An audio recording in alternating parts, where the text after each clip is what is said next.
புதுச்சேரி அவனி கலை பண்பாட்டு சங்கத்தின் தொடக்க விழா காமராஜர் மணிமண்டபத்தில் நடைபெற்றது. புதுச்சேரி அவனி கலை பண்பாட்டு சங்கத்தின் தொடக்க விழா 13ஆம் தேதி மாலை 5 மணிக்கு காமராஜர் மணிமண்டபத்தில் நடைபெற்றது.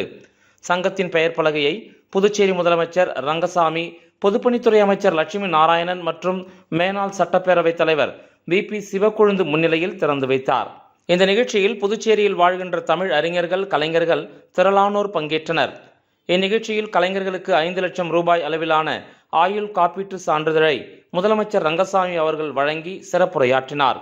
புதுச்சேரி அரசு கலைகளுக்கு முக்கியத்துவம் கொடுக்கவும், கலைஞர்கள் தங்கள் வாழ்வில் மேம்படவும் பல சிறப்பான திட்டங்களை செய்து வருகிறது என்றும், இந்த அரசு கலைஞர்களுக்கும் தமிழ் அறிஞர்களுக்கும் எப்பொழுதும் உறுதுணையாக இருக்கும் என்று கூறினார். இந்த நிகழ்ச்சியில் மேனாள் கலை பண்பாட்டுத்துறை இயக்குனர் கலியபெருமாள், வரலாற்று திரைப்பட இயக்குனர் ரவி என்கின்ற குணவதி மைந்தன், தொழிலதிபர் அருள் செல்வம், திரைப்பட தயாரிப்பு நிர்வாகி குமரன், முனைவர் சுபாஷினி, முன்னாள் இராணுவ அதிகாரி ஆலவந்தார், பேராசிரியர் பிரபாகரன் ஆகியோர் கலந்து கொண்டு விழாவிற்கான ஏற்பாடுகளை செய்தனர்.